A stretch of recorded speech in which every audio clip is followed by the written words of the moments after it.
workshops are in the parent group that they look for my presentations so that they can like listen to them, which I thought was really nice. Yeah, actually, most of the registrants, like 3/4 of the registrants are from our email list, so they know you already. Oh, that's excellent. Good. I'm glad to hear it. Lisa, let's sign up. Yay. I like to present. I like it. I like to do presentations. Oh my, that's our dogs. Yeah, my beagle was sniffing around me a few minutes ago, but oh, here he is. He's lying down now. He's being a good boy. He usually keeps me company during my workshops. I have a husky here. Oh, they're beautiful. He's tired because we went to the beach yesterday. That will tire him out between, oh my God. Oh, he's gorgeous. Yeah. Oh, baby. I have a beagle and I have a mix down and my archer, he's like 13. Yeah, we have a vegan mixed Dachshund. They're so cute. Yeah, very nice dog. Go. Yay. 1 minute. I think we can No, I like to just get going. Right.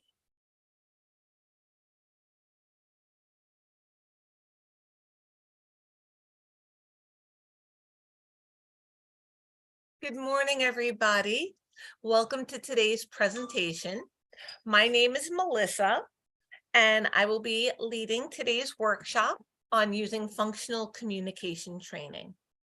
I have to apologize. This workshop was intended to be done on Thursday evening, but we had some technical difficulties out of our control. So my apologies for anyone who expected to see this on Thursday evening. And I thank you so much for coming this morning instead. We wanted to reschedule as quickly as possible so that everyone can get this useful information. I also want to mention that anyone who books a call, we really want to focus on booking calls, and anybody who signs up will get a free one-on-one session with Michelle, and anyone who stays through our Q&A will be entered into our raffle, as we tend to do during our workshop presentations.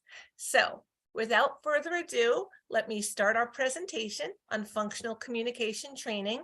And at the end of the presentation, I will open it up for question and answer so that we can do some live coaching for any questions or concerns you guys might have. Let's start with our disclaimer that, let me just move this out of my way, excuse me. The information and all of the information in my workshops are not intended to serve as a substitute for consultation with medical and behavioral professionals who know and work with the child on an ongoing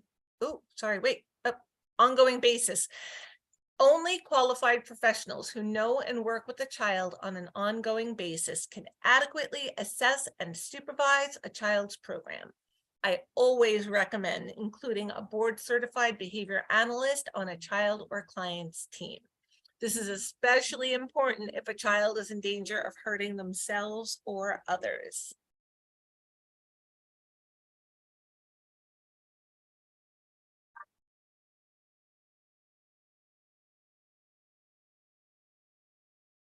Remember when I got pregnant with my daughter, I felt so grateful and so blessed.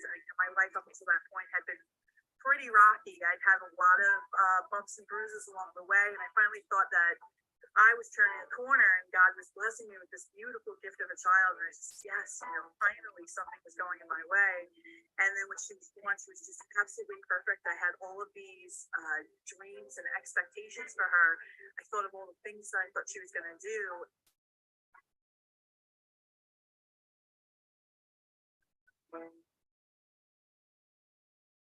Yeah, good girl.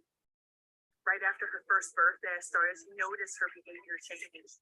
She went from, saying map.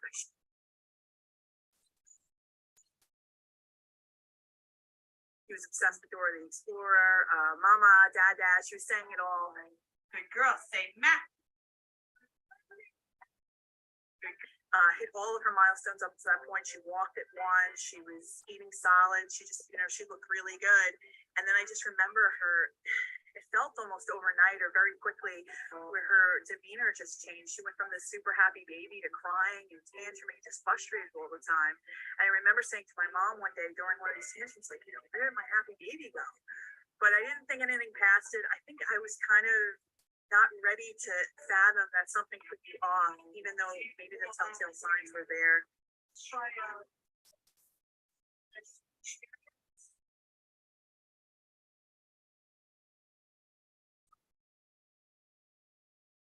Dressed. You gotta get dressed. Gotta get dressed, honey. Come on, time to get dressed. She started to lose the words that she had gained. She wasn't saying mama anymore. She wasn't saying ma'am. She just seemed really disconnected from us. Instead of playing with her toys, she would take them, dump them all out of her toy box, and just start twisting them around her hands aimlessly, with no intended purpose. Really kind of in denial about it. And then I remember one day we were in the middle of a store, and then all of a sudden, out of nowhere, she just started screaming and yelling like somebody had slapped her. I don't even know what the problem was, and I was so mortified. I didn't even know what to do. I was so scared. I literally just left the half full cart in the store, picked her up, and just ran out of there. I never went to that store again. I just didn't even know what to think. And that was probably the first time it really kind of stung for me that maybe something is wrong.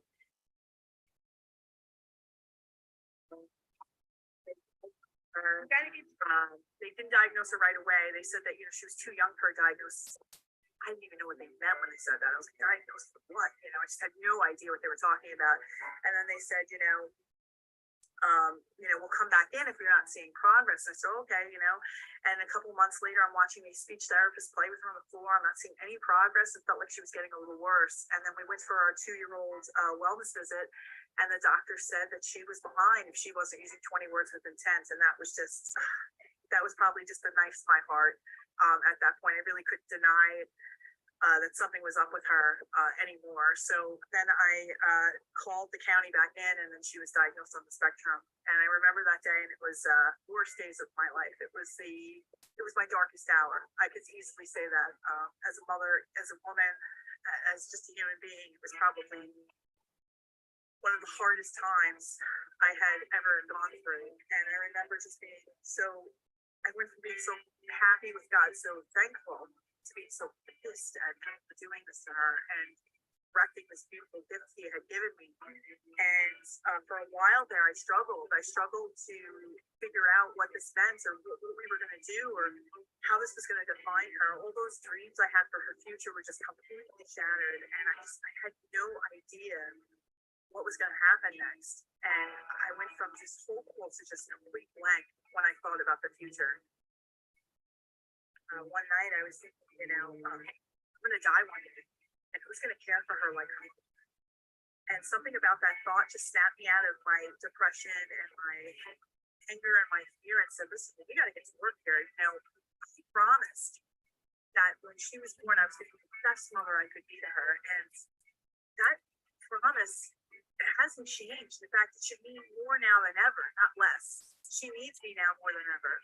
And I didn't know at the time what we were capable of, or what having those changes, that mindset shift for me was going to do.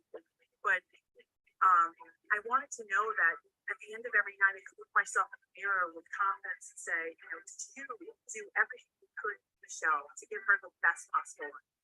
And if the answer was yes, then that was a good day. And I wanted the answer to be yes, 100%. And no matter where the cards fell, I know I could leave this earth saying I gave her everything I had, no regrets.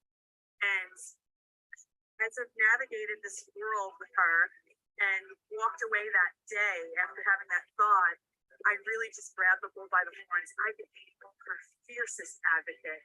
I'm not a special education master's degree teacher. I never had any formal training in ABA, but I knew that I was going to learn whatever I needed to learn to be really strong for her. And Juliana lost all of her language.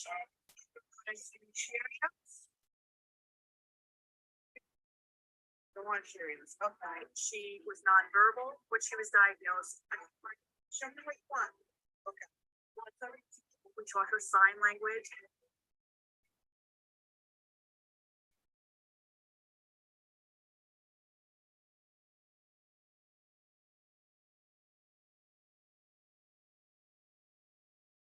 Show me. Juliana, show me. Then she went from sign language to word approximations.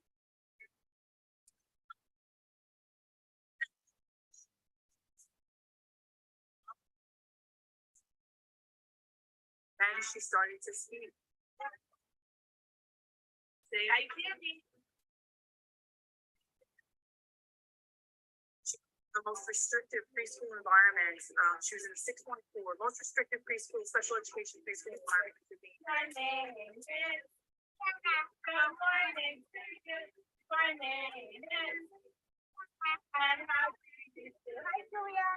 To now where she is almost 8 years old. She's in a second grade class in a gen ed school, integrated class with typical peers. She speaks beautifully now. What did you like about the troll experience?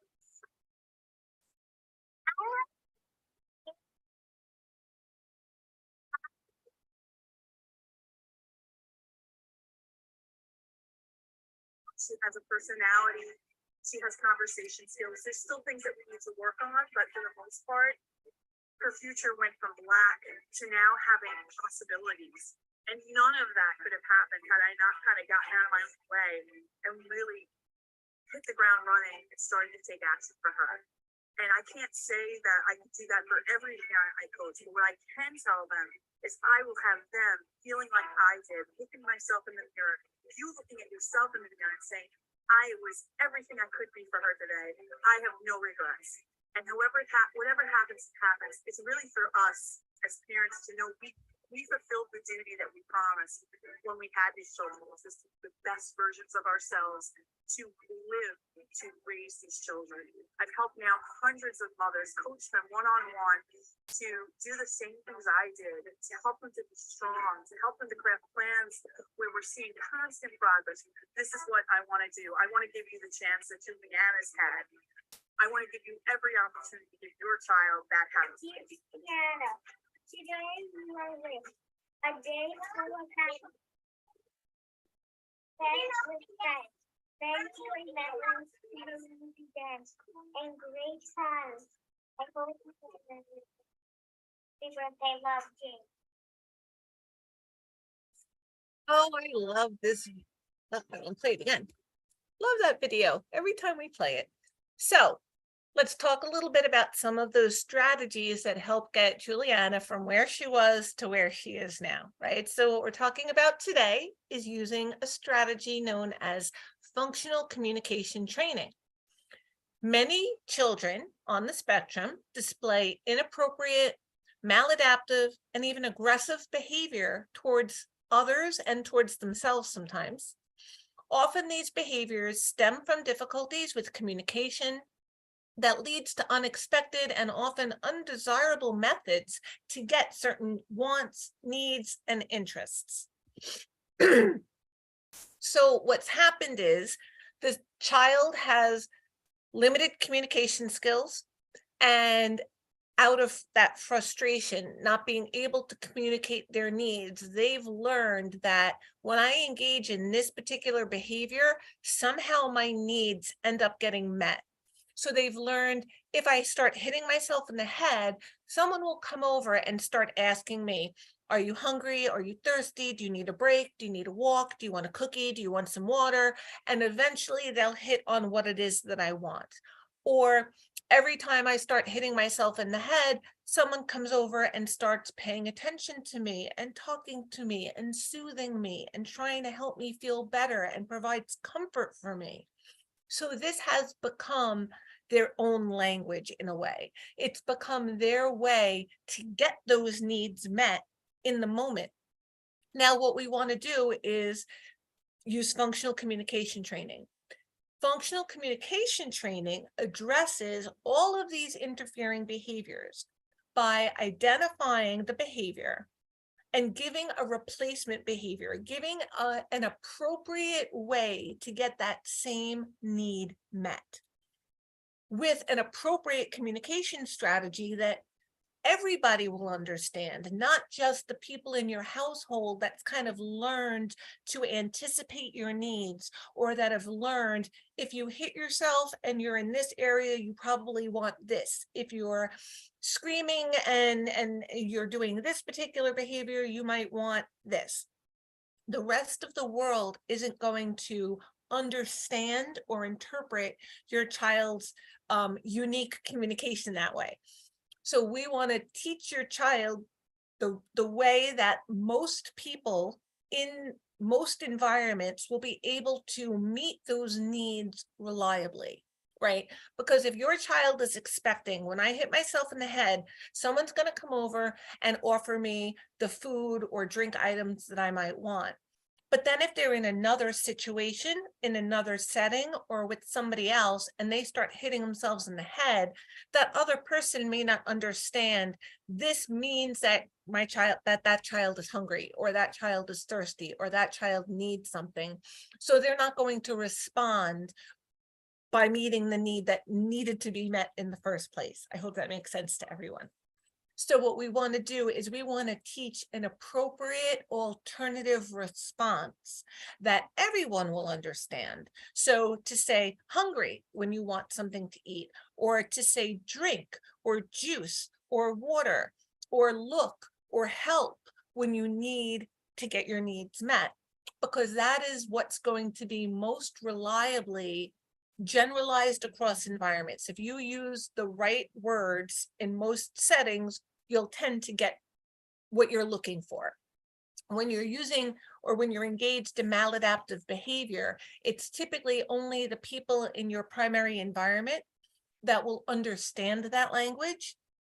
And these are strategies to be able to teach them this language no longer works for you. This communication strategy no longer works for you, but this one will. So let's talk a little bit about how to get there. So what is FCT? What is functional communication training? It involves a few things. First, you have to identify a behavior that interferes with your child's ability to interact and learn. So is it a tantrum? Is it aggression? Is it self-injurious behavior? Is it destructive behavior? Is it disruptive behavior, etc.? Determining what the child is trying to communicate with that behavior is the next step. So we have to figure out what is the payoff to that behavior. When that SIB happens, what typically follows? When that aggression happens, what tends to happen afterwards? When the child engages in that destructive or that disruptive behavior, what's the typical response to it on the average? And then we want to teach the child a more acceptable way to communicate that need. So before I move forward, I just want to say, I do see that a couple of people have raised their hands. We're going to hold all questions till the end. At the end of the presentation, any questions that have not been answered through the presentation, I will be more than happy to answer during our live Q&A. So I just don't want you to think I'm ignoring you. I do see that you have some hands raised, but I'm hoping that those questions might get answered during the presentation. And if not, I will be more than happy to answer some questions live and any that are posted in the Q&A or chat box at the end. So why use functional communication training? It provides children with communication deficits and challenging behaviors a more acceptable form of communication that can achieve the same outcome. It can also help address behaviors like aggression or self-injury, tantrums, destructive behavior like we were just discussing. How can I use functional communication training at home? Well, first, you want to think about the challenging behaviors your child already exhibits as a form of communication, and try to identify other ways that your child might be able to communicate that need. When you're developing this alternative way for your child to communicate that need, like asking for a break, requesting a toy, saying that they're hungry, asking for help, think of the simplest and easiest way for your child to communicate that need.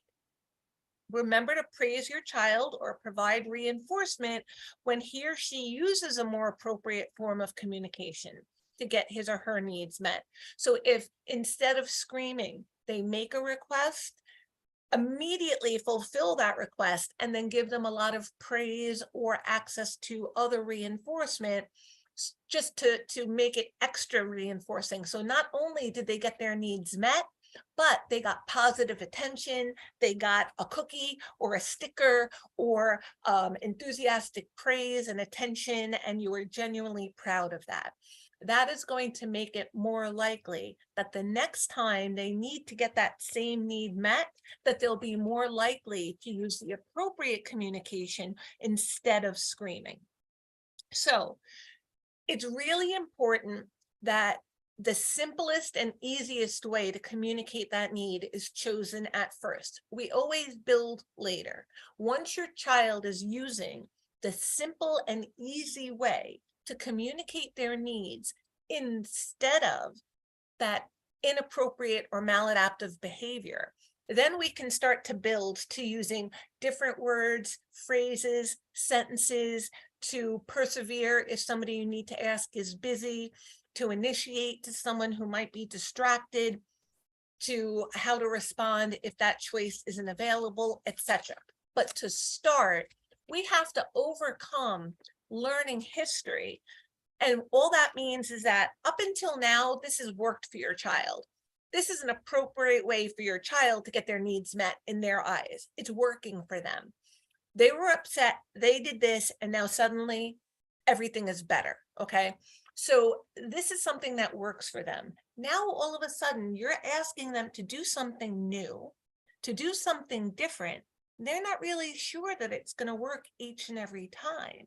If someone can't hear the request, if someone can't understand the request, if someone can't meet that request, then it's not going to work as reliably as that maladaptive behavior.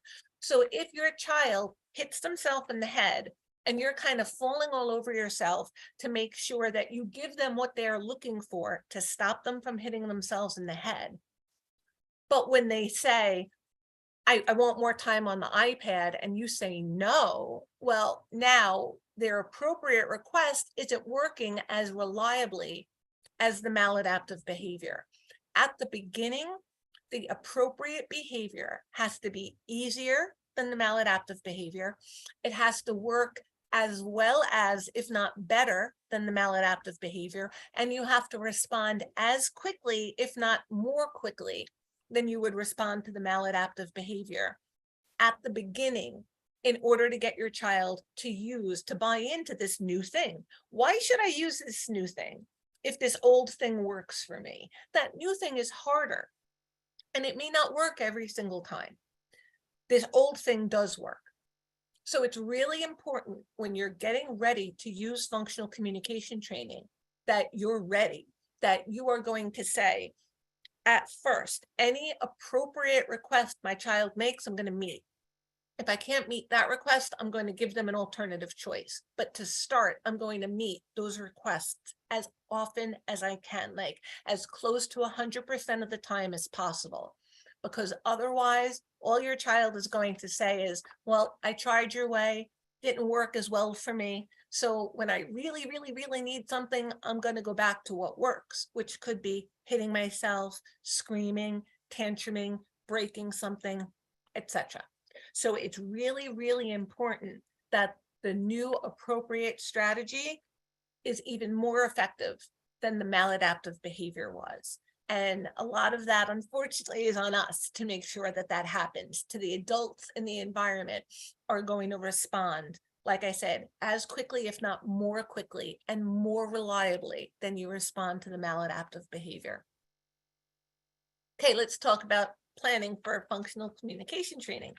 So we have to identify the interfering behavior, that's appropriate for functional communication training. And those behaviors tend to be aggression, tantrums, destructive behavior, SIB, elopement, perseverative or stereotypic repetitive behaviors, or other behaviors that don't serve communicative purpose might not be a good fit for FCT. Okay, so the behaviors that really work with functional communication training: aggression, tantrums, destructive behavior, SIB, and elopement. Stimming doesn't necessarily work as well with FCT. The reason is stimming isn't always a way to tell you something. It's not always a way to communicate something other than this feels good or I like this, right? So if a child is humming to themselves, it may not be, if it's a self-stimulatory behavior, it's not to get your attention. It's not to get out of something. It's not to get access to a tangible activity. It's only because it feels good, smells good, tastes good, looks good, is good movement. So it's all internal. It's not communicative. If you're engaged in SIB because you want to get out of something, that means you're trying to communicate, I need a break, or I don't want to do this. If you're engaged in a behavior because you're trying to get somebody's attention, you're trying to communicate, hey, look at me, I need something, please come over and pay attention to me right now. If you're engaged in a maladaptive behavior because you want access to an item or activity, or an item or activity is being taken away and you want continued access to that item or activity, that's what you're communicating. I'm not done with this yet, or I want that. That's communicative in nature.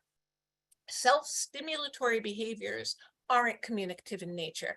They will occur under alone conditions. So if this is something your child does when nobody else is around, it might not be the best fit for functional communication training. So pick one of those behaviors that is communicating something by its emergence. Okay, so by engaging in this behavior, your child is trying to tell you something. Those are the behaviors that FCT is perfect for. So stimming, not necessarily going to be effective with FCT. So the first thing you have to do is determine the function of the behavior. You want to do an FBA, a functional behavior assessment, before you start using functional communication training, just to make sure that this is the function of the behavior.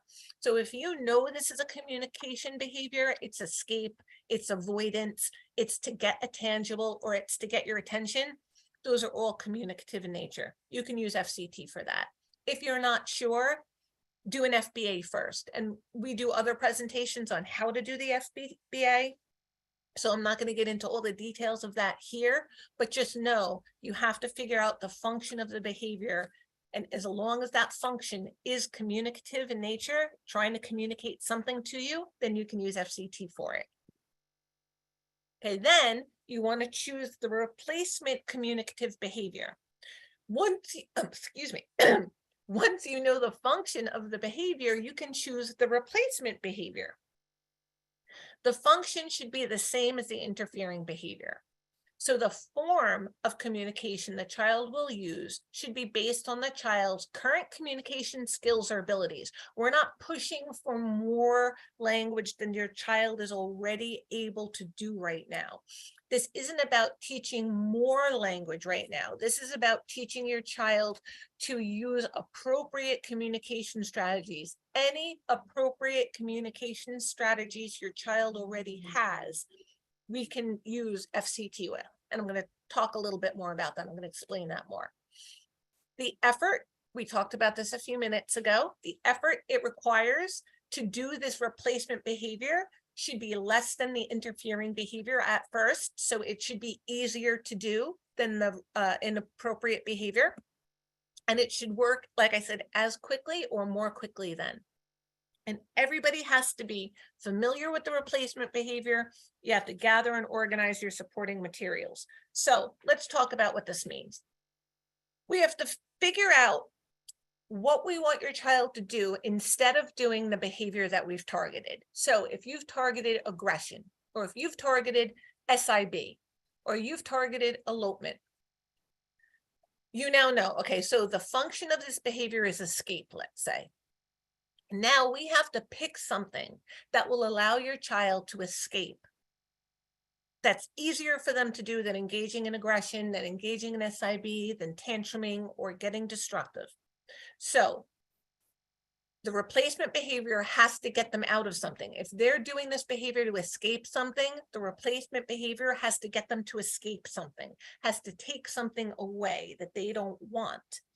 The form of communication should be based on your child's current communication strategies. All that means is if your child is not yet verbal, we're not going to expect them to use verbal words for this. If your child is using PECs, we'll use PECs.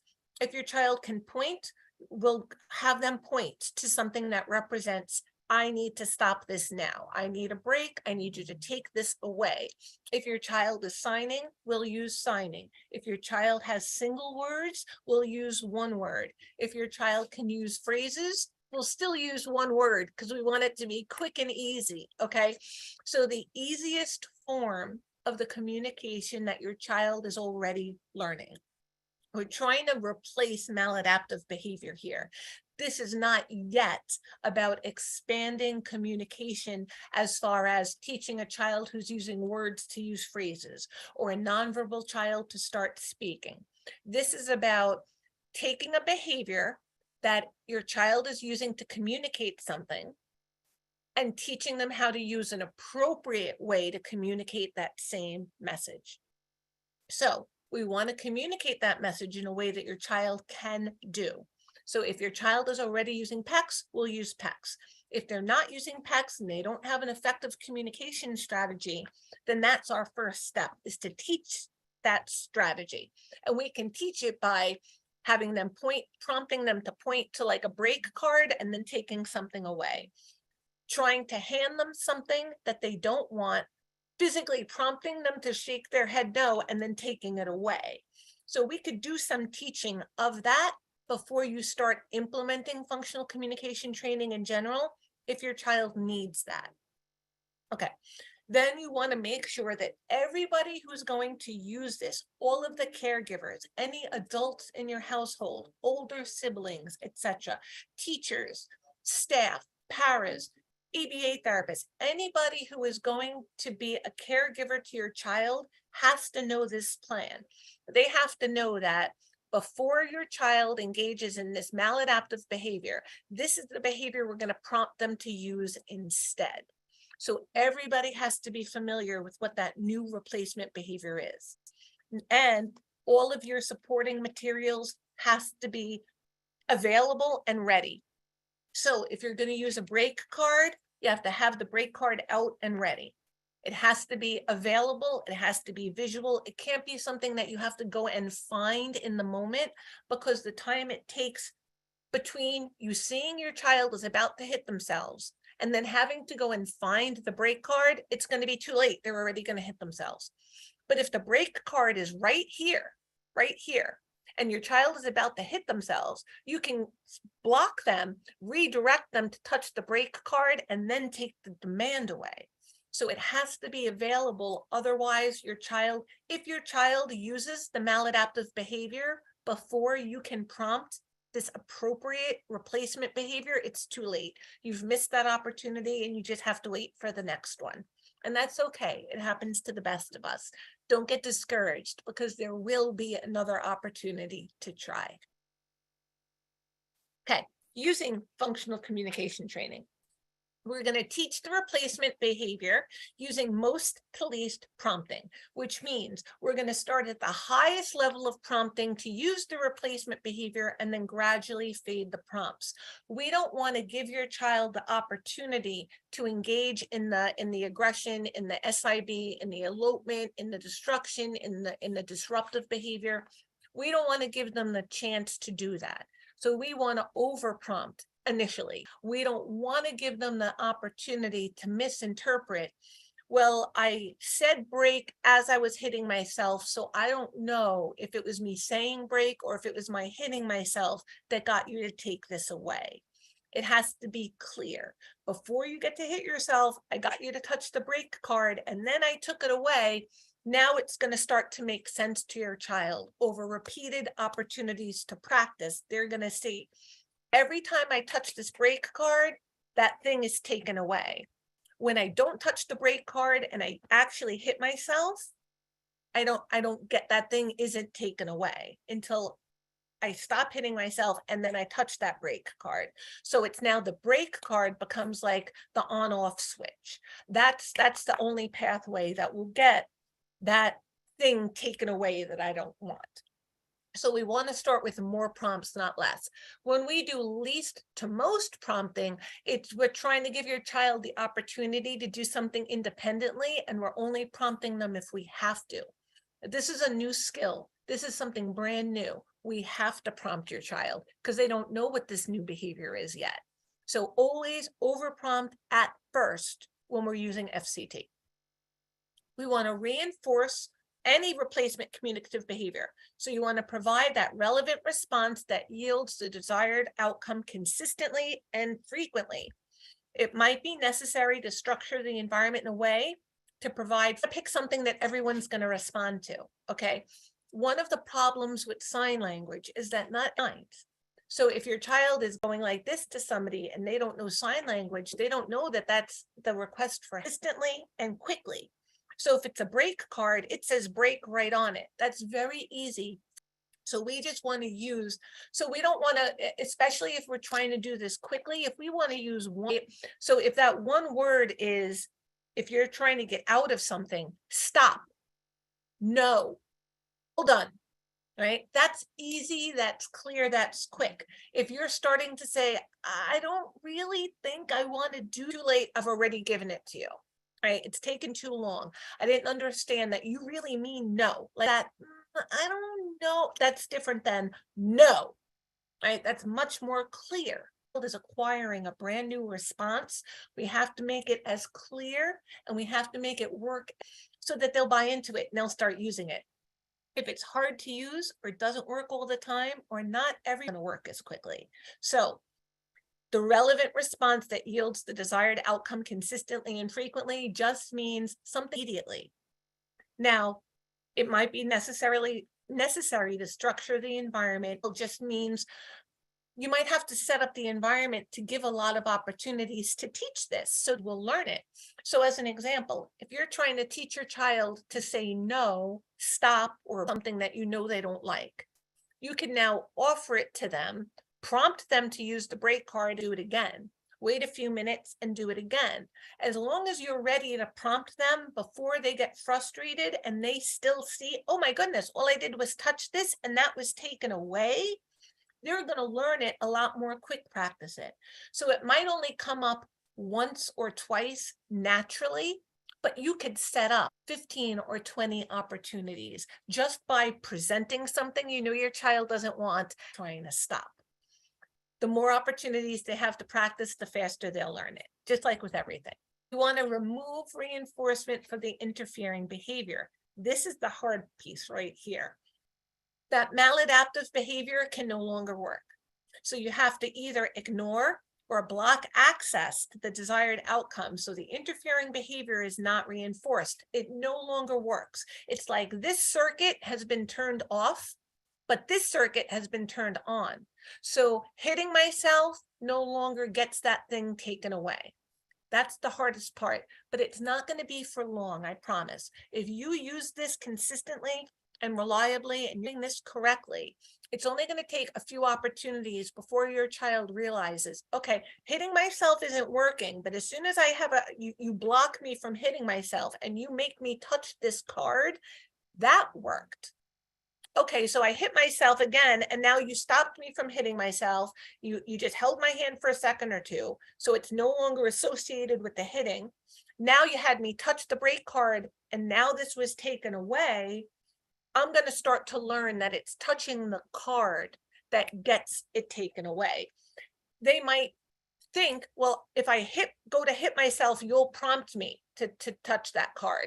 So over time, you'll get better at seeing that your child is about to hit themselves, and you have to get quick enough to stop it before it happens. That way they'll start to learn It has nothing to do with me hitting myself. It's all about touching this break card, or signing break, or saying break, or approximating break, or whatever, using the device, an iPad, and touching the break, and now the button says, and the device says, break. So whatever the communication strategy is, eventually you'll get quicker at prompting your child to use the appropriate strategy before the maladaptive behavior happens. But if you're not fast enough and the maladaptive behavior does happen, you can't reinforce that. You can't take that demand away. You can't give that attention, and you can't give that tangible. You have to just give it a second or two until you can prompt the response we're trying to teach.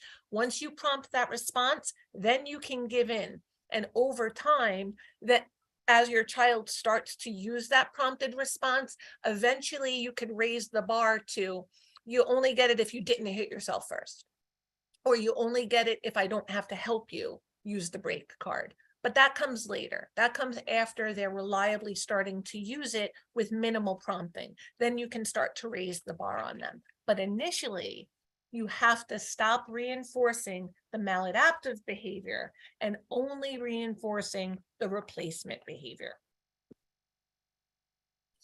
You want to support the child's generalizing that replacement behavior across people and settings. So once they're starting to use the appropriate communication replacement behavior, the appropriate way to say no thank you, the appropriate way to say stop or break or help or look at me or mom, or whatever it is that they're using to either get attention, to get escape, or to get access to items, activities, people, etc. Once they're doing that with you at home reliably, then you want to start using it with other people and in other environments. So then you can start bringing all your strategies and materials to grandma's house, to your friend's house, to your sister's house, to your brother's house, to the park, to the restaurant, etc. First, you want to get the behavior going well at home, then you could start generalizing it out to other environments and other people. Shaping that replacement behavior. So for some learners, initially, the acceptable form of the replacement behavior might just be a single word, a picture, a gesture, or some approximation. The shaping process will get your child closer and closer to what you ultimately want them to use, whether it's a phrase or a full sentence, whatever your long-term goal for them. Once they're using a single word and they're doing that reliably, and you're not prompting and you're not doing a lot of correction, now you can have them start to use a phrase, right?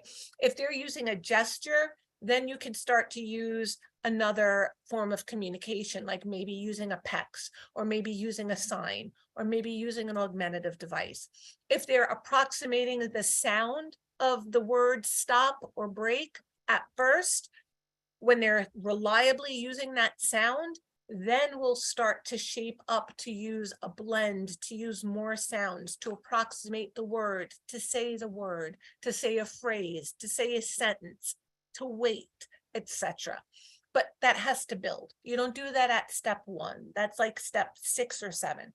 First, you want to get it so that your child is using the replacement behavior consistently, that you're not correcting a lot of SIB or aggression, that behavior we were trying to change. You're not really correcting so much. You don't have to prompt the communication, the appropriate strategy so much.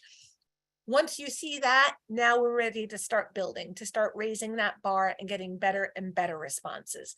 But our first and most important goal is to stop the maladaptive behavior and get your child to start using an appropriate replacement behavior. Once they're doing that, then we can start building. Then reinforcement of replacement behavior. So initially you're going to reinforce every time your child wants a break, they get a break. Every single time your child uses an appropriate way to say, I don't want to do that, they don't have to do that. But that's not the case forever, right? There are sometimes your child might not want to do something that they have to do. So again, we have to build up to that. So initially, Anytime your child needs a break, they get a break. Once they're reliably asking for a break instead of hurting themselves to get a break, that's where you can now say, okay, you can have a break after you do one. You're going to do one and then it's all done. Or you're going to do it for 5 seconds and then it's going to be all done. So eventually you start building in delayed requests and denied requests. But again, like I said, that's step like 9 or 10. It's not step 1 and 2. First, we have to stop the maladaptive behavior. We have to get your child reliably using the appropriate replacement behavior. Then we can raise the bar on using better replacement behaviors, more complicated replacement behaviors. Then we can start to generalize those behaviors outwards. Then we can start to work on delayed requests and then denied requests. We're always moving forward, but one step at a time. We don't want to move too quickly or we're going to frustrate your child and we're going to have to take a few steps backwards. And that's always okay. If you move too quickly, we could always take a few steps back and then go more slowly the next time, okay? Monitoring FCT. You want to collect data on that interfering behavior and the replacement behavior.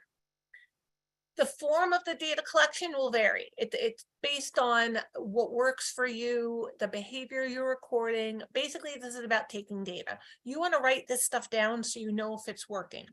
If it's working gradually, especially at the beginning, you need some feedback to know that what you're doing is working. Otherwise, you're going to get frustrated and you're going to stop using something that could be very effective for your child.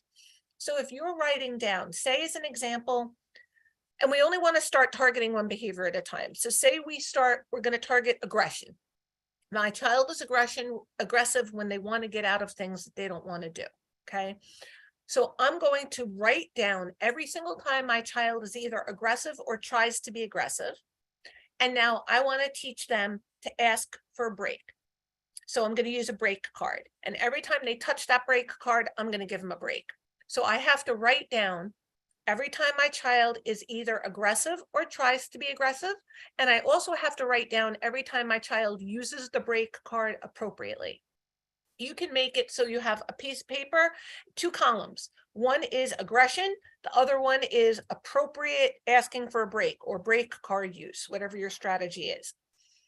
Now all you have to do is write down the date and a tally mark. So anytime your child is aggressive or tries to be aggressive, you mark it down.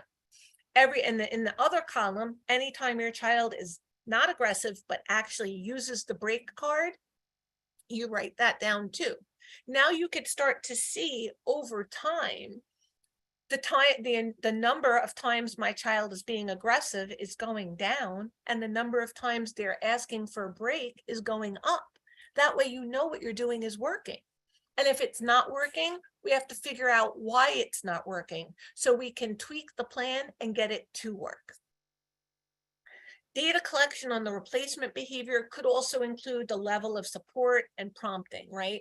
So you could be initially to use the break card, you might say, I want to take data on them using the break card, even if I prompt them. That's okay.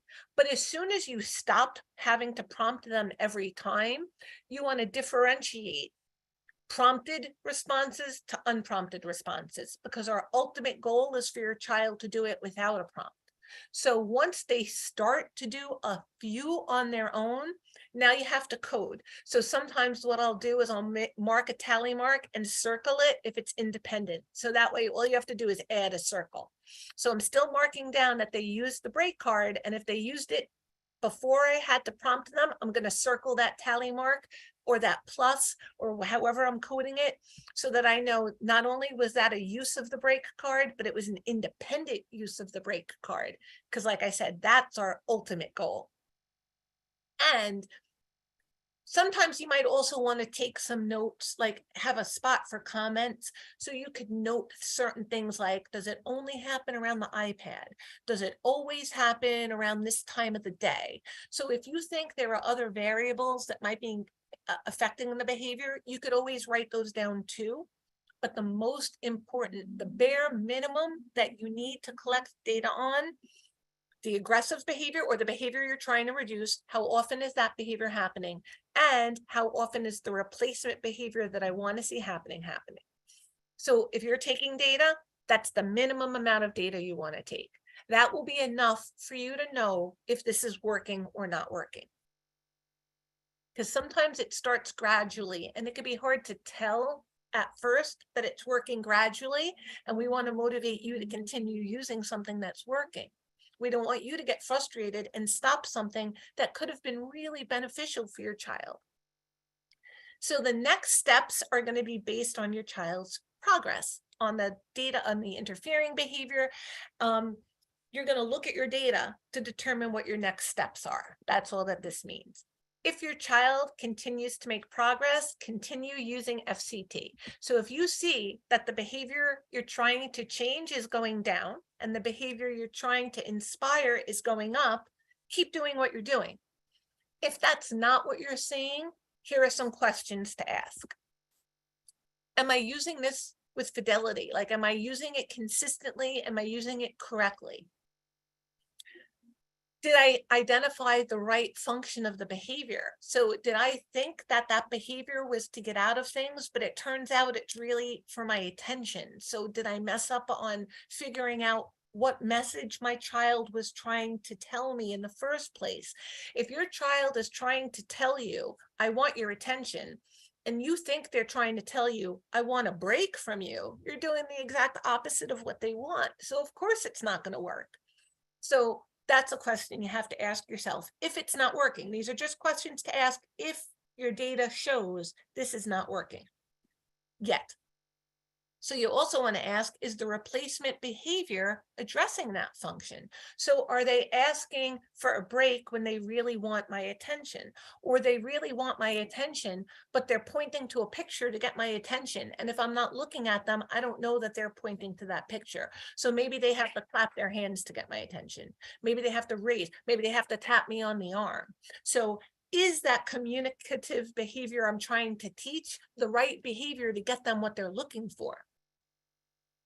Are the team members, so everybody who's using this strategy, are they reinforcing for using the replacement communicative behavior, the right behavior? Is everybody, when they ask for a break, is everybody giving them a break? When they ask for attention, is everyone giving attention immediately? Or are you stuck on your phone going, okay, hold on, I'll be with you in just a second. You can't do that when you're starting to teach this. That comes later, okay? At the beginning, everybody has to reinforce quickly and reliably, even more quickly and reliably than they responded to the maladaptive behavior in the first place. And as I always say, don't give up, okay? If your data is showing that this isn't working or it's not working quickly enough for you, you asked yourselves those questions, but you're not really sure what to do about it, don't give up. It can be complicated to teach a replacement communicative behavior to your child.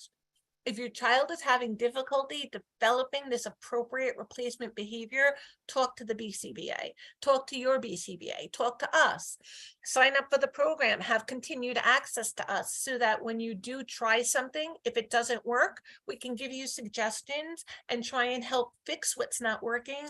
So an effective strategy can be effective with your child. So let's talk a little bit about how to continue getting continued access to us. Okay, so where you guys could be right now, where a lot of the families that come to the workshops are at this point in time, before they sign up for our program, they're in what we tend to call the trifecta of suffering. And you might find yourself in this place too. You might feel, as a parent, I don't know what to do. I'm not equipped for this. So you're not believing in yourself as a parent that you can help your child. You're like, I don't know what to do. I don't know how to do it. I'm not really sure if I know what I'm doing. You're also not having faith, or you're having a disbelief in your child because, well, that's just, he has autism and that's what's going to happen. They're never going to get this. They're just not going to be able to do this. This is they've been hurting themselves for so long. We've tried other things. It's just, they're not going to be able to do it.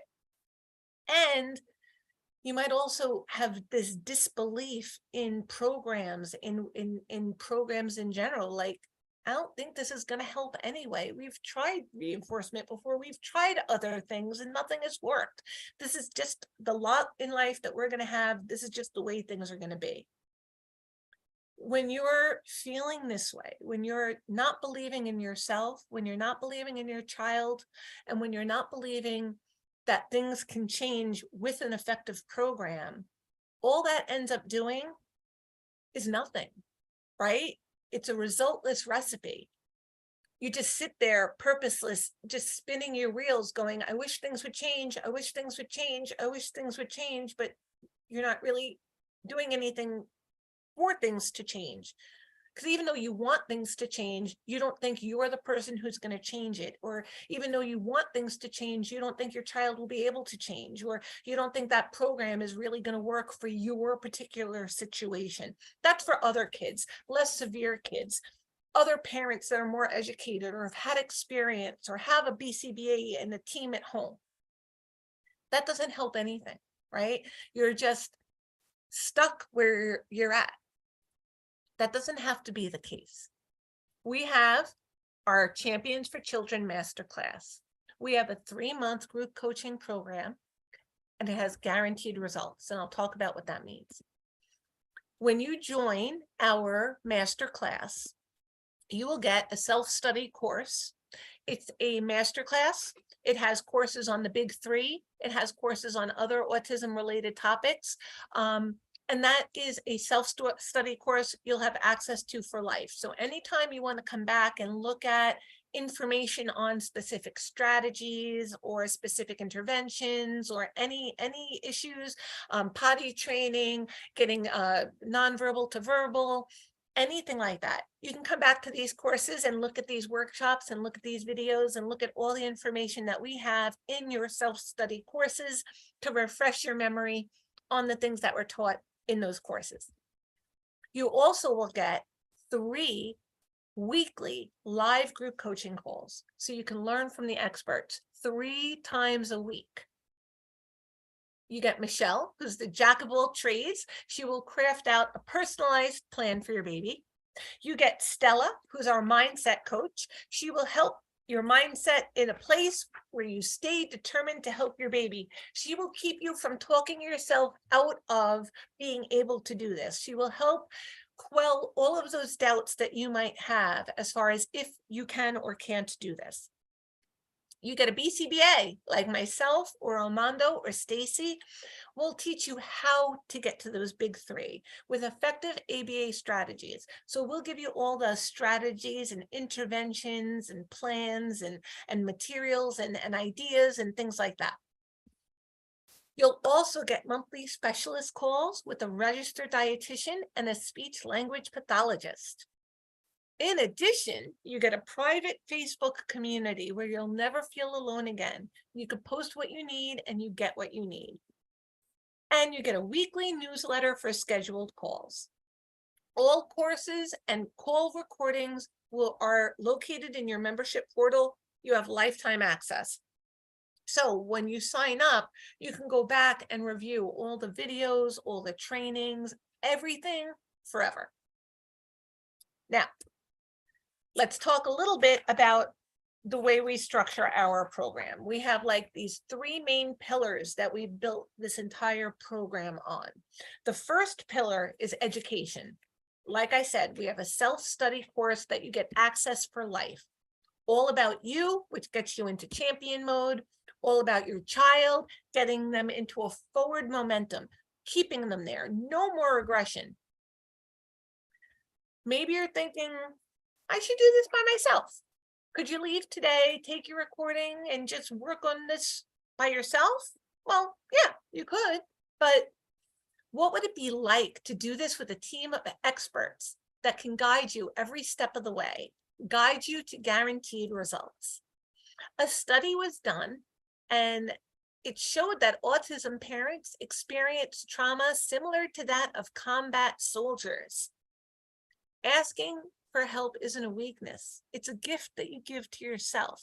You know how they say on an airplane, if that oxygen mask comes down, you have to take care of yourself before you take care of the children and other people with you? Because if you don't and you pass out, there is no one to take care of them.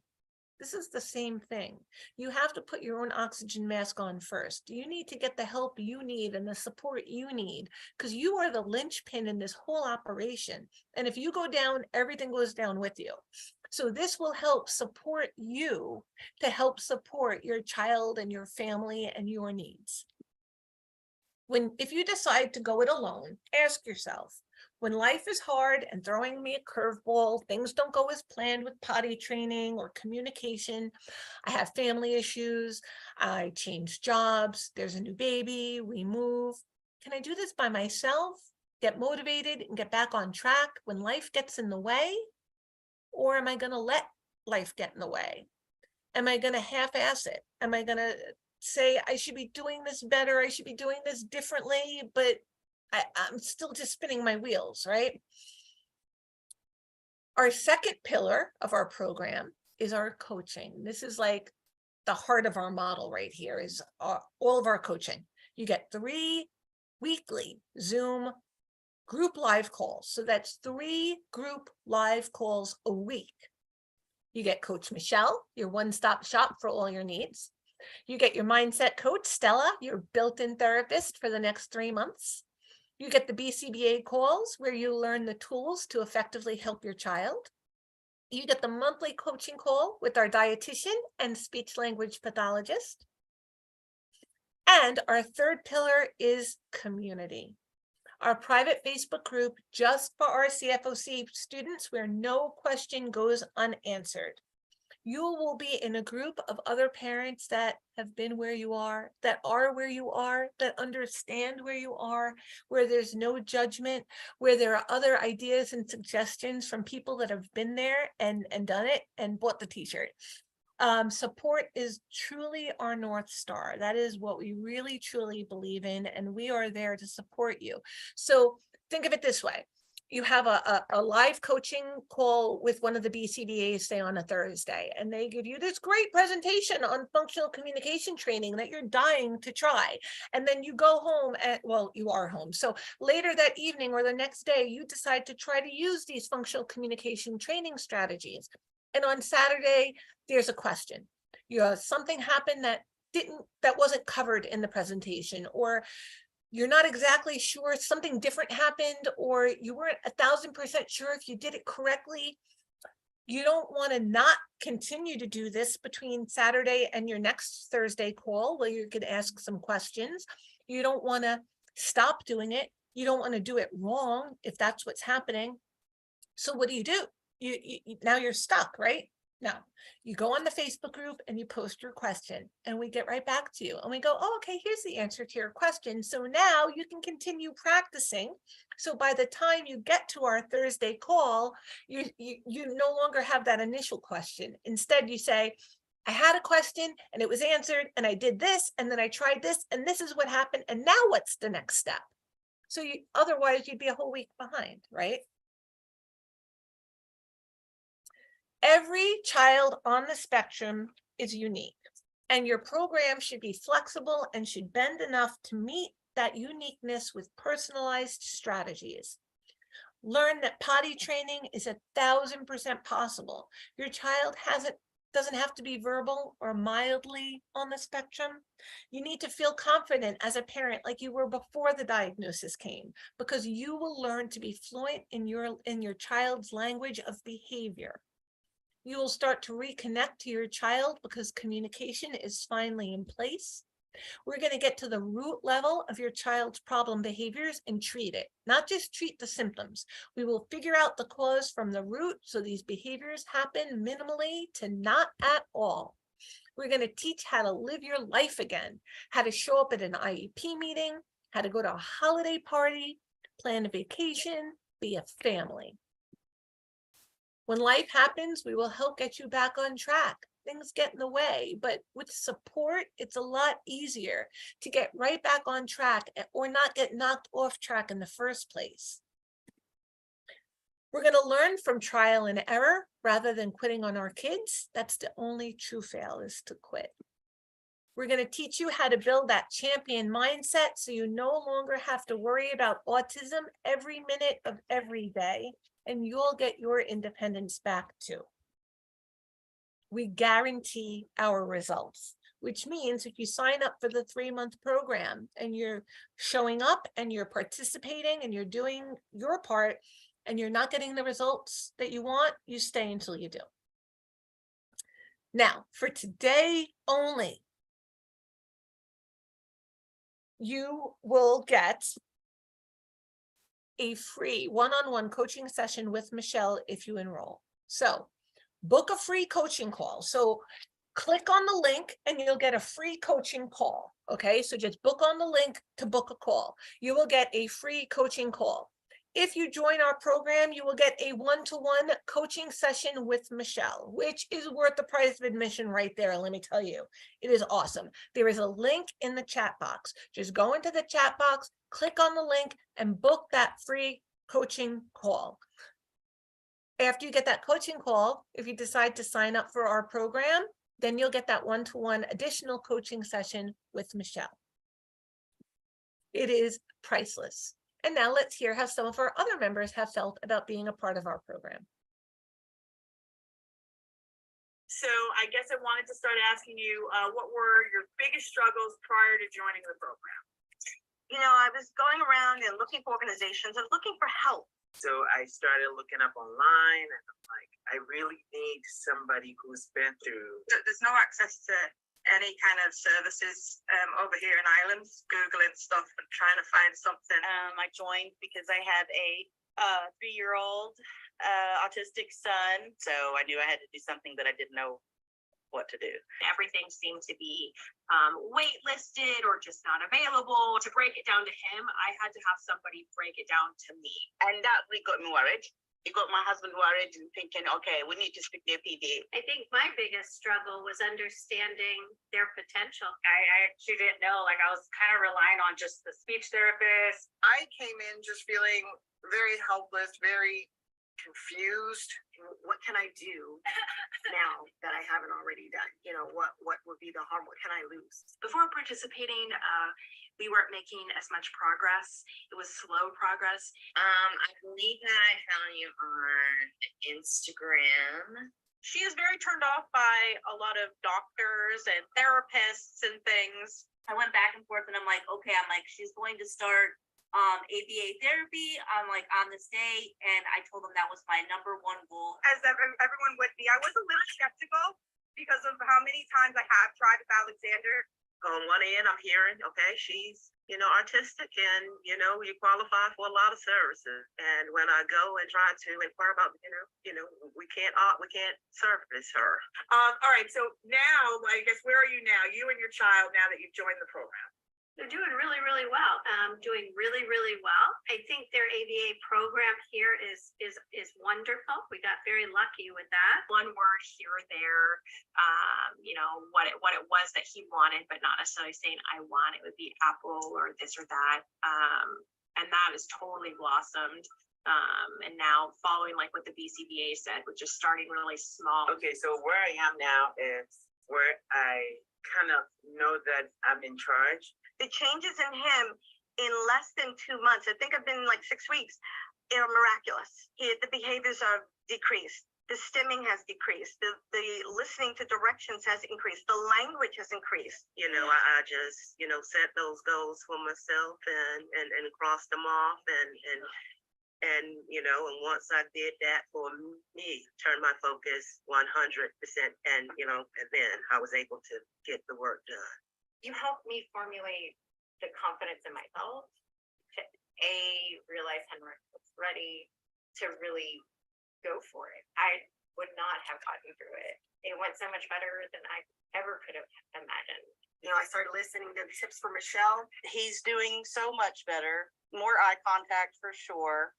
We're working on talking, on saying some words. Yeah, it went really well. Again, the tips you guys gave me. It doesn't seem like this big impossible thing. I just been given something so precious. He's more verbal, right direction, and I'm so happy to be part of this group. We never in a million years thought that it would happen this early. He's making a lot more sounds. He's now at that point where he's no longer frustrated, since you and all of the teachers are giving me all of the ideas and the strategies. You know, we all want our children to succeed, and it's just been wonderful. Would you recommend our program to any moms or dads that are going through this right now? Absolutely. Absolutely. So yeah, I would definitely prefer anyone to this. Yes, definitely. You guys need to do this program. It'll change you guys and your child's life tremendously. 100%. I do recommend it. You learn something new. I would definitely suggest to go through this program for at least first 4 to 6 months. This program has allowed that, and I'm really grateful for that.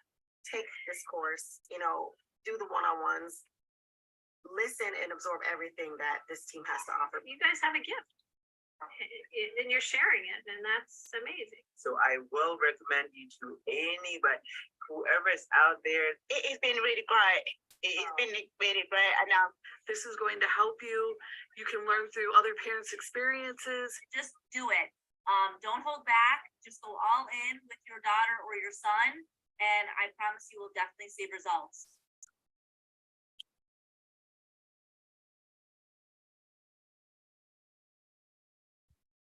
I love that video too. Oh, nope. Okay, so, excuse me. Now I am going to first look at some of the comments that people have posted in the chat box and in the Q&A box, and then I'm going to open it for anyone who is raising their hand for live questions. But first, let me just take a look in the chat box. Let's take a look here. Let's see. Yes, you'll get a copy of the slides. What is SIB? Self-injurious behavior. Excellent. What self-injurious behavior is anytime a child hurts themselves. So if they're hitting themselves in the head, that's considered self-injurious. They're injuring themselves. What is the best thing to do when a 4-year-old continually screams at a super high pitch into his 2-year-old partially deaf brother's ears? It's just screaming at the loudest pitch as he kicks or punches his baby brother. So this could be a behavior that you could use functional communication training for. The first thing you have to do is figure out why your child is screaming and kicking at the baby brother. Is he doing it to get his attention? Is he doing it to get your attention? Is he doing it to get a reaction from you? Is he doing it to get out of something he doesn't want to do? Is he doing it because when he does it, he gets an item or activity to distract him? So why is this behavior, or is he doing it just because it kind of feels good to scream? If it only felt good to scream, he probably wouldn't only do it into his brother's ear. So I'm thinking it's probably a reaction, either a reaction from the brother or a reaction from you. But I haven't done an FBA, so I don't really know. The first step is to figure out why the behavior is happening. Once you know why it's happening, now we can pick a replacement behavior. So if he is screaming in the brother's ear or kicking at him in order to get your attention, then we have to teach him an appropriate way to gain your attention.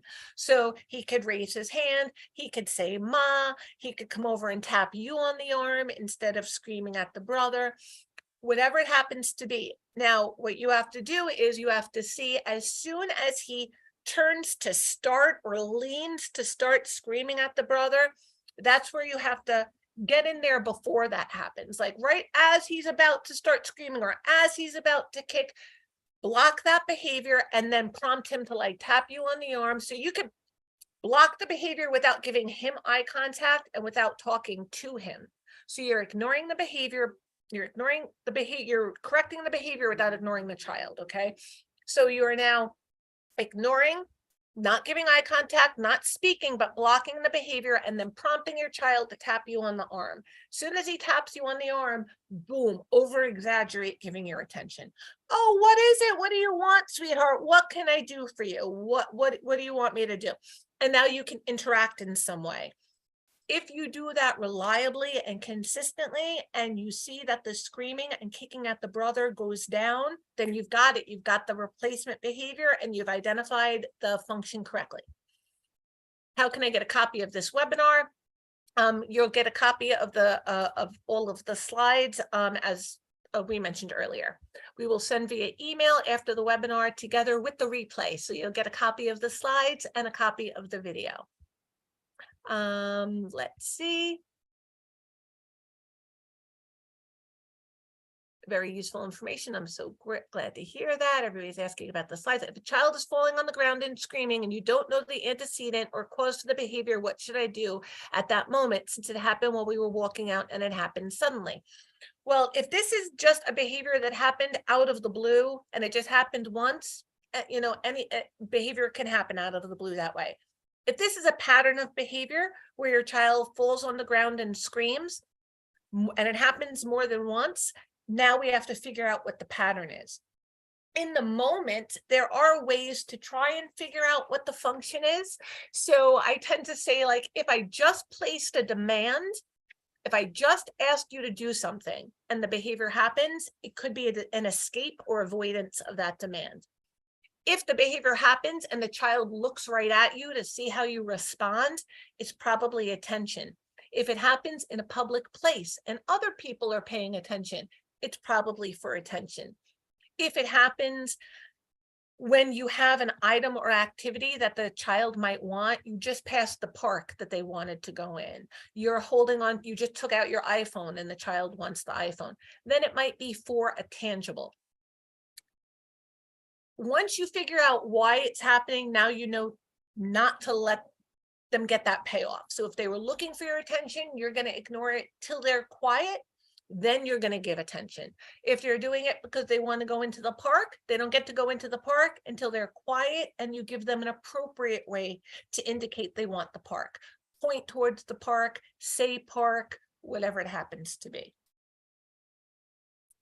Let's say it's typical behavior. Okay, I'm not sure if this is right, but I would consider typical behavior as what you're expecting out of the child. It's not, if it's not what I expected, I teach them with modeling, social stories. Yes, excellent. The program is tailored to the parents in home settings specifically, and with the goal of generalizing in various settings. Yes. Let's see. Okay, my daughter does not yet show aggressive behavior. She elopes more than anything with direction. Do we need to hold her still to begin the communication piece or the PECs? What is the best way to keep her attention? Yes, so you can prompt her still. You can, wherever she's trying to elope out of, so she's trying to run out the front door, you can put a communication, like you could put a picture on the front door. So as she's running to the front door, you could stop her before she tries to open the door and prompt her to point to that picture. So now it's pointing to the picture that's getting her access to going outside or going wherever it is that she might want to go.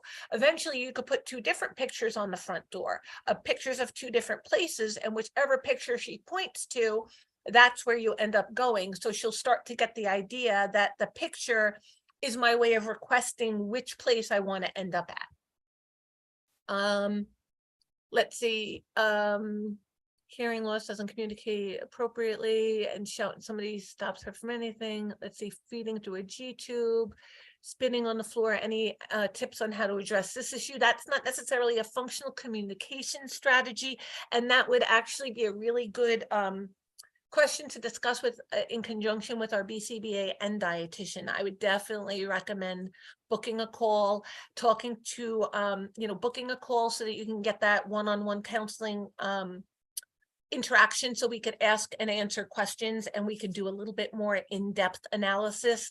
If he's feeding on a G-tube, I would definitely suggest booking that call so that we can have a little bit more time to really get into some of the details.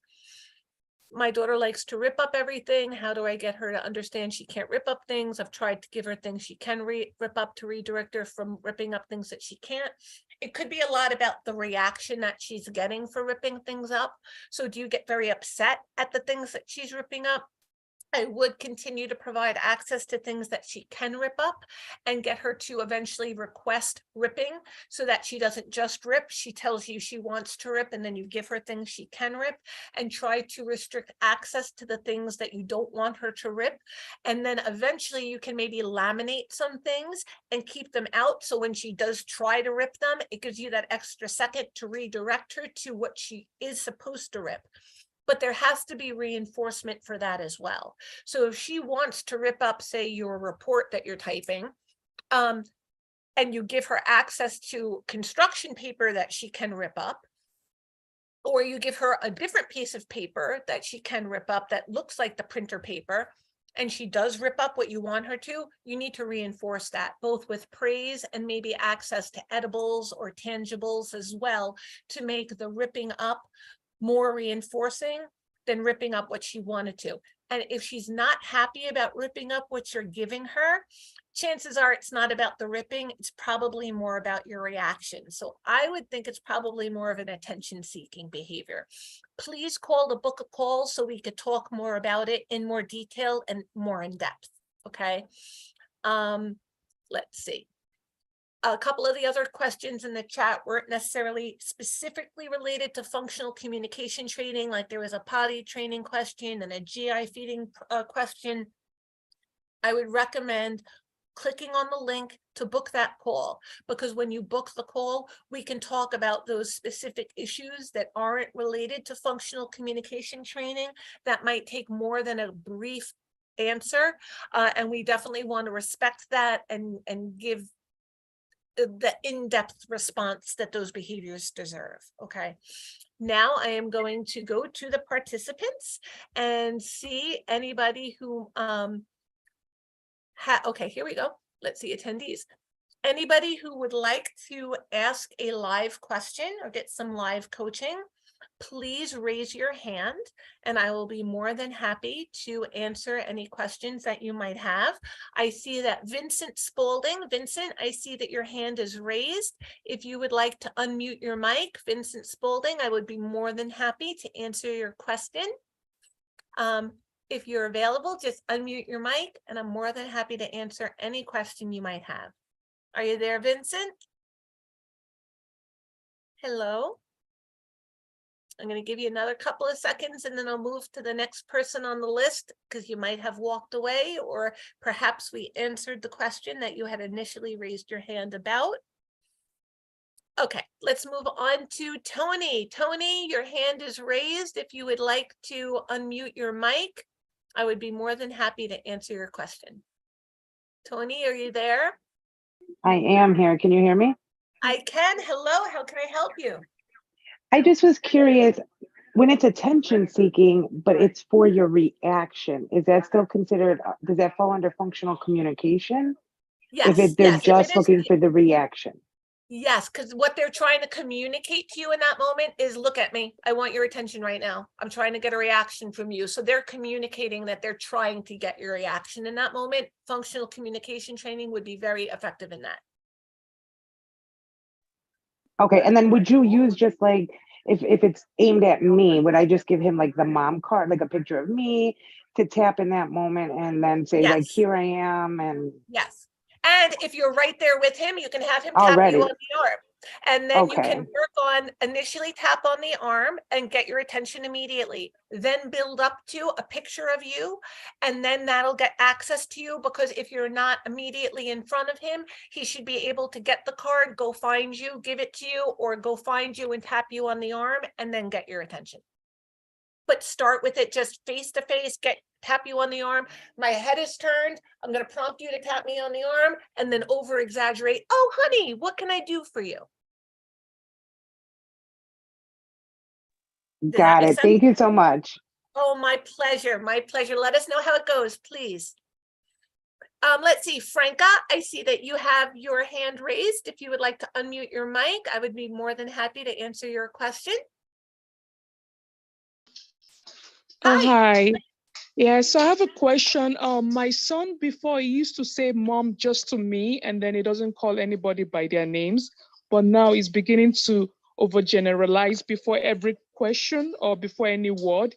We say, oh, mom, I want to eat, and it will say, oh, mom, bathroom, but it says mom to everyone now before every word or sentence. So I don't know how to stop That's that, you know. very common. That's very, very common. That happens quite often with all children. Like initially they start to learn, they say mama, and then every woman is mama until they learn that, well, I only get the right response when I say it to this person and everybody else doesn't respond the same way. So that's what we have to do, is a little over prompting. So and set it up in advance. So when you're there, he can say, mama, I want, or you can just prompt the I want without the mama. So if he says, mama, I want, just give it a second and say, I want blank, and have him imitate, I want blank without the mama, and then give it to him. The other thing that you can do is over prompt. So if it's now dad or Aunt Sally or whoever it might be, as he goes over to her and says, ma, I want, just over prompt as he's approaching that person, Aunt Sally, I want water, and see if he'll imitate that exactly. If he says ma, have her turn her head so she's not responding because he's not calling her correctly. Then you can again prompt Aunt Sally, or just I want water, and then she can turn and reinforce him with that. It won't take long if the other people stop responding to the ma, don't fulfill his needs. You start prompting either without the ma or prompting their correct names. You'll start to see that happening, and that overgeneralizing will stop. Thank you. I appreciate that. Yeah, because even with grandma, everybody's mommy, mommy, and grandma is like, no, I'm grandma. Yep. So you just have to over prompt it. And if you can prompt it before the error happens, that's even better. So like, say as an example, he really wants the iPad. Give the iPad to grandma. And as he's walking, you're walking him over to grandma. Before you even approach, like reach her, say, grandma, iPad, please. So by the time he gets there, he'll be more likely to imitate it. Okay, thank you so much. My pleasure. And please come back and let us know how it goes. Okay, thanks. You're welcome. Neen, I see your hand is raised. Neen, if you would like to unmute your mic, I would be more than happy to answer your question. Hi, are you there? Neen? If you would like to unmute your microphone, I will be able to hear you, and I'll be more than happy to answer your question. Oh, no, I see your hand is down now. Okay.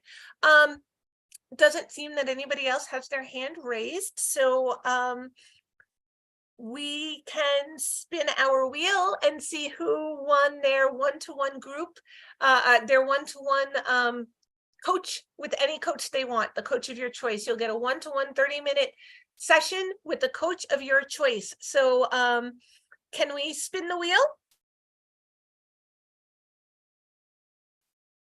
Can you see the screen?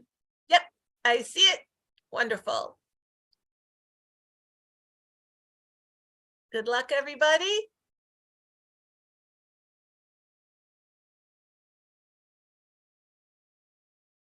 Lizzie is our winner. Congratulations, Lizzie. You have won a one-on-one 30-minute session with the coach of your choice. Congratulations. That is a wonderful prize. Thank you guys so much for your attendance and your attention today. It is always very much appreciated. Again, our apologies for having to reschedule this from Thursday evening to this morning due to technical difficulties beyond our control. I really appreciate you guys coming this morning instead. I will be doing another workshop on IEP, and it's getting to be IEP season. So on March 9th, which is a Thursday, I will be doing a workshop on a closer look at the IEP and the IEP process. So for all of you that have upcoming IEP meetings, you might want to attend this workshop, and I'll be more than happy to go over the IEP process and to answer any questions you guys might have about your annual review meetings or the IEP process in general. Thank you so much again for your attention. Please, please, please book that call. Book the call. You will get your one-on-one session You'll be able to ask ask any questions or raise any concerns during that one-on-one individualized call. And based on your experience with that call, if you would like to become part of our program, you will get a one-to-one coaching session with Michelle, as well as being part of this fantastic program and getting all of those benefits that we discussed during our workshop. And I really hope you guys do book that call, because I want to get to know all of you even better, get to know all of your children, and to continue to give you follow-up support on any questions or advice that we may have discussed either today or at any previous workshops. I hope to see you again. Thanks everybody so much. Have a wonderful rest of your weekend. Bye-bye.